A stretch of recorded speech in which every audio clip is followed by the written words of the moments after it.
ഭയങ്കര ദേഷ്യം വരുമ്പോൾ ചെയ്യാവുന്ന ഏറ്റവും പ്രധാനപ്പെട്ട ഒരു കാര്യമാണ് നന്ദിയുടെ കുറേ ചിത്രങ്ങളൊക്കെ മനസ്സിലേക്ക് കൊണ്ടുവരിക.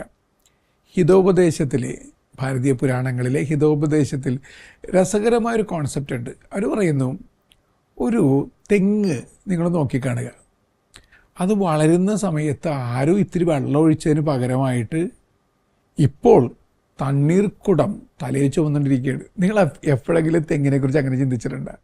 അതായത് വളരുന്ന സമയത്ത് ആരും ഇത്തിരി വെള്ളം തന്നതിന് ഇപ്പോൾ തണ്ണീർക്കുടങ്ങൾ തലയിൽ ചുമന്ന് ഒരു തെങ്ങ് നിൽക്കുകയാണ്.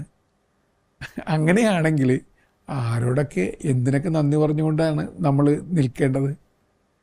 ചിന്തിച്ച് നോക്കുക.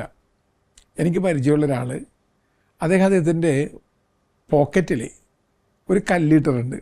അയാളതിൻ്റെ ഗ്രാറ്റിറ്റ്യൂഡ് സ്റ്റോൺ എന്നാണ് വിളിക്കുക, നന്ദിക്കല്ല്. എന്നിട്ട് ഇയാൾ എന്താ ചെയ്യുക? നമ്മളറിയാതെ എപ്പോഴും പോക്കറ്റിലേക്ക് കൈ ഇടുമല്ലോ. പോക്കറ്റിലേക്ക് കൈ ഇടുമ്പോൾ ഈ കല്ലുമ്മ തട്ടും.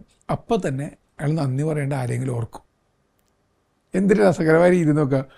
അങ്ങനെ ഈ കല്ലിൽ തട്ടുമ്പോഴൊക്കെ നന്ദി പറയുന്ന ശീലം വളർത്തിയിട്ടപ്പോൾ ഒരു ദിവസം എത്ര പേർക്കാണ് നന്ദി പറയുക? ചെയ്തു നോക്കുക. ഇനി മറ്റൊരാൾ ചെയ്യുന്നത് പറഞ്ഞുതരാം. നമ്മൾ കൊടും ട്രാഫിക്കിൻ്റെ സ്ഥലത്താണ് ജീവിക്കുന്നത്. എവിടെ നോക്കിയാലും ട്രാഫിക്കാണ്. സാധാരണ നമ്മളെന്താ ചെയ്യുന്നത്?